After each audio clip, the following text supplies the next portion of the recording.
Au commencement, un souffle, une voix. La page se tourne, révèle les choix. Retour à la source, chercher le sens dans les récits de la Genèse.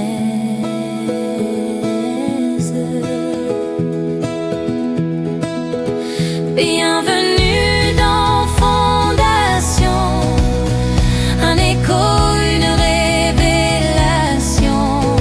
Ouvrons le livre, ouvrons nos cœurs avec Zoé, Éric et le pasteur Joseph.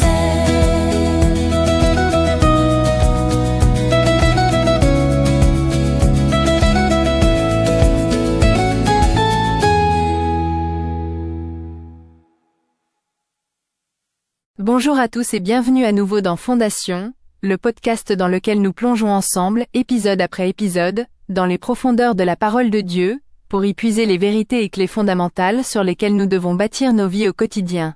Le premier livre de la Bible, la Genèse, est actuellement l'objet de notre conversation. Je suis Zoé, votre animatrice. Nous avons laissé la dernière fois Jacob, le fugitif, seul dans le désert mais porteur d'une promesse divine extraordinaire suite à sa rencontre avec Dieu à Béthel. Aujourd'hui, nous le suivons dans son long exil. Il arrive à Padan Aram, chez son oncle Laban, où il pense trouver refuge et une épouse. Mais il va trouver bien plus, l'amour, la trahison, et une famille dysfonctionnelle qui deviendra, contre toute attente, le berceau du peuple d'Israël. Pour décrypter les chapitres 29 et 30, je suis avec le pasteur Joseph de l'Église, bienvenue dans la maison de Dieu, et d'Éric, enseignant dans l'école de formation de la même Église. Bonjour. Bonsoir Zoé, bonsoir à tous. C'est un épisode très humain aujourd'hui, qui nous montre que Dieu n'a pas peur de se salir les mains et de travailler au milieu de nos familles compliquées. Bonsoir Zoé. Oui, nous entrons dans ce que j'appelle l'école de Laban. C'est là que Jacob, le trompeur, va être formé, humilié et finalement béni par un maître encore plus rusé que lui. C'est une histoire de justice poétique et de grâce souveraine. Une histoire qui promet d'être riche en leçons. Pasteur Joseph, pour nous préparer à explorer ces relations familiales complexes et avoir la main de Dieu au milieu du désordre, pourriez-vous commencer par la prière? Avec un cœur ouvert à la sagesse de Dieu. Prions. Père Céleste, merci de nous montrer avec une telle honnêteté que tu bâtis ton histoire à travers des familles brisées et des gens imparfaits comme nous. Pardonne-nous pour les fois où nous laissons la jalousie et la comparaison empoisonner nos relations. Apprends-nous à te faire confiance même quand nos prières semblent sans réponse, et garde-nous d'utiliser des stratégies humaines pour manipuler tes bénédictions. Seigneur, nous te prions pour tous les Léa qui se sentent mal aimés, et pour tous les Rachel qui pleurent une stérilité. Sois leur consolation et leur espoir. Merci parce que ta grâce est suffisante et que ton plan s'accomplit toujours, même au milieu de nos désordres. Au nom de Jésus. Amen. Amen, merci pasteur. Le chapitre 29 s'ouvre donc sur l'arrivée de Jacob à un puits, où il rencontre des bergers. Et comme par providence, Rachel, sa cousine, arrive. C'est la confirmation que la promesse de Dieu à Béthel, « Je suis avec toi, je te garderai partout où tu iras » est déjà en action. La scène au puits est un écho de celle du serviteur d'Abraham, mais la réaction de Jacob est très différente. Il n'est pas dans la prière contemplative, il est dans l'action. Il roule la pierre, il embrasse Rachel, il pleure. C'est une explosion d'émotions. Il a trouvé sa famille, et il a trouvé l'amour. C'est un véritable coup de foudre. Il est prêt à travailler 7 ans pour elle, et le texte nous dit que ces années furent à ses yeux comme quelques jours parce qu'il l'aimait. C'est une description magnifique de la puissance de l'amour véritable. Il transforme le labeur en joie, l'attente en espérance. C'est une image de la manière dont notre amour pour Christ devrait transformer notre service pour lui. Mais cette histoire d'amour, si belle soit-elle, va être le théâtre d'une trahison terrible. On arrive à la nuit de noces. Jacob a servi ses 7 ans. Et son oncle Laban le trompe en lui donnant Léa, la fille aînée, à la place de Rachel. C'est le cœur du chapitre, et c'est un moment de justice poétique divine d'une précision chirurgicale. C'est la loi de la moisson, on récolte ce que l'on a semé. Jacob a trompé son père, Isaac, qui était aveugle, dans l'obscurité de sa tente, en se faisant passer pour l'aîné, Ésaü. Il est maintenant trompé par son oncle, Laban, dans l'obscurité de la tente nuptiale, en recevant l'aînée, Léa. Le trompeur est trompé. Il ressent maintenant dans sa propre chair la douleur et l'humiliation qu'il a infligée à son père et à son frère. C'est une leçon divine administrée par un instrument improbable, son oncle avide et calculateur. Et cela nous enseigne une vérité fondamentale. Nous pouvons penser que nous nous en sommes sortis avec un péché, un mensonge, une manipulation. Mais Dieu est un Dieu de justice. D'une manière ou d'une autre, il nous confrontera aux conséquences de nos actes, non pas forcément pour nous punir, mais pour nous former, pour nous purifier, pour nous apprendre l'empathie. L'exil de Jacob chez Laban est son école de sanctification. La situation familiale devient alors incroyablement compliquée. Jacob est maintenant marié à 2 sœurs, mais il n'en aime qu'une. C'est le début d'une tragédie. La polygamie, qui n'a jamais été le plan originel de Dieu, est introduite dans la famille de l'Alliance et elle ne produira que de la douleur, de la jalousie et de la rivalité. Et c'est là qu'on voit à nouveau le cœur de Dieu. Le verset 31 est l'un des plus tendres de la Genèse. L'Éternel vit que Léa n'était pas aimée, et il la rendit féconde, tandis que Rachel était stérile. C'est un principe constant dans toute la Bible. Dieu se penche vers les rejetés, les marginalisés, les mal-aimés.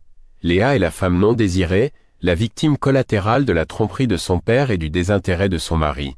Et Dieu la voit. Il intervient pour lui donner de la dignité, de la valeur, une postérité. Et ce qui est stupéfiant, c'est que c'est de cette femme mal aimée que viendront les piliers d'Israël, notamment Lévi, l'ancêtre des prêtres, et Judas, l'ancêtre des rois et du Messie, Jésus lui-même. La grâce de Dieu coule à travers les canaux les plus improbables et les plus douloureux. Le chapitre 30 nous plonge encore plus profondément dans cette rivalité familiale. Rachel, voyant qu'elle est stérile, est consumée par la jalousie. Son cri à Jacob est terrible, « Donne-moi des enfants, ou je meurs ». C'est un cri de désespoir total. Son identité, sa valeur en tant que femme dans cette culture, est entièrement liée à sa capacité à procréer. Elle est prête à tout pour obtenir ce que sa sœur a. Elle suit le modèle de Sarah et donne sa servante, Bila, à Jacob. Et la spirale de la compétition est lancée. Et Léa, même en ayant déjà 4 fils, entre dans le jeu. C'est la nature insidieuse de la comparaison. Même quand nous sommes bénis, si nous regardons ce que les autres ont, nous pouvons nous sentir insatisfaits. Léa réplique en donnant sa propre servante, Zilpa. La famille devient un champ de bataille, et les enfants, des trophées, des armes dans la guerre de leur mère pour obtenir l'attention et l'affection de Jacob.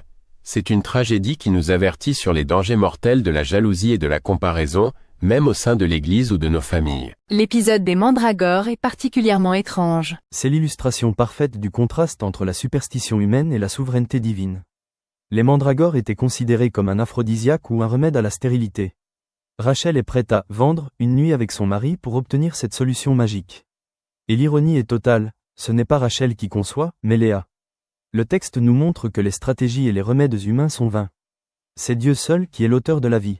Finalement, après des années de larmes, Dieu intervient pour Rachel. Oui, le verset 22 est magnifique, Dieu se souvint de Rachel, il l'exauça, et il la rendit féconde. Et elle enfante Joseph. C'est un tournant majeur. Joseph, le premier fils de la femme qu'il aimait, va devenir le personnage central de la fin du livre de la Genèse et l'instrument du salut de toute sa famille. Sa naissance est le signal pour Jacob qu'il est temps de rentrer chez lui. Après la naissance de Joseph, Jacob veut partir. Mais Laban, qui a vu que Dieu bénissait tout ce qu'il possédait à cause de Jacob, veut le retenir. Laban est l'archétype de l'exploiteur.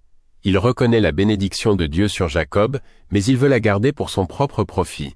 C'est là que Jacob, après 14 ans de service pour ses femmes, prend enfin l'initiative. Il négocie son salaire. Et son plan est très astucieux. Il propose de prendre pour lui toutes les bêtes tachetées, rayées ou noires qui sont normalement les plus rares dans un troupeau. Laban, pensant faire une bonne affaire, accepte. Et c'est là qu'on revoit l'ancien Jacob, le stratège. Il utilise cette technique des branches pelées devant les abreuvoirs. Scientifiquement, cela n'a aucun sens. C'est de la superstition, une sorte de magie sympathique. Mais le texte nous laisse comprendre que ce n'est pas la technique qui fonctionne. Au chapitre suivant, Jacob expliquera dans un rêve que c'est Dieu qui lui a montré quelle bête s'accouplait pour produire la bonne couleur. La méthode est peut-être humaine et imparfaite, mais le résultat est divin. C'est un encouragement pour nous. Dieu peut nous bénir même dans des environnements de travail injustes ou avec des patrons comme Laban. La bénédiction de Dieu n'est pas limitée par les circonstances. Jacob a appris à s'appuyer sur la promesse de Dieu, et Dieu le rend extrêmement riche. Le trompeur Laban, qui a changé 10 fois son salaire, est finalement pris à son propre piège d'avidité par la bénédiction souveraine de Dieu sur son serviteur. C'est une histoire de retournement incroyable. Quelle est la grande leçon à retenir de ces 20 années de formation de Jacob? La grande leçon est que Dieu est le potier, et nous sommes l'argile. L'exil de Jacob chez Laban était le tour du potier. C'était une période longue, difficile, parfois injuste, où Dieu a utilisé la pression, le conflit et la trahison pour briser l'autosuffisance de Jacob, pour lui apprendre la patience, et pour accomplir sa promesse de lui donner une famille et des biens. Et le message le plus puissant est peut-être que Dieu a bâti son peuple élu, les 12 tribus d'Israël, non pas à partir d'une famille modèle, mais au milieu du chaos, de la jalousie et de la douleur.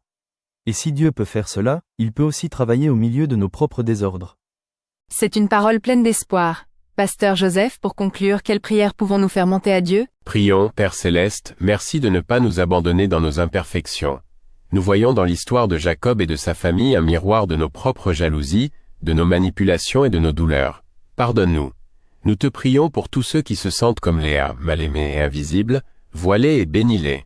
Nous prions pour ceux qui se sentent comme Rachel, consumés par un désir inassouvi. Souviens-toi d'eux et sois leur paix. Seigneur, apprends-nous à te faire confiance pour la bénédiction et garde-nous de chercher des raccourcis. Merci parce que ton plan est plus grand que nos erreurs, et ta grâce est capable de créer une nation sainte à partir d'une famille brisée.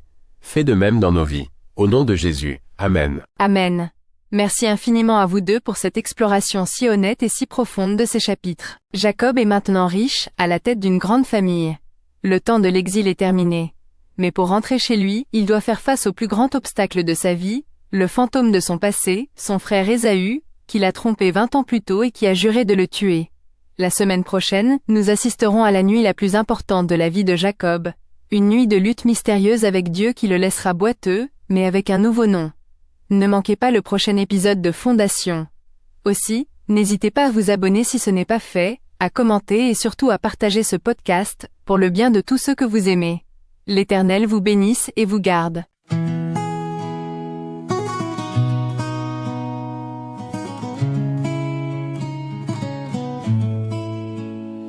Au commencement, un souffle, une voix. La page se tourne, révèle les choix. Retour à la source, chercher le sens dans les récits de la Genèse. Le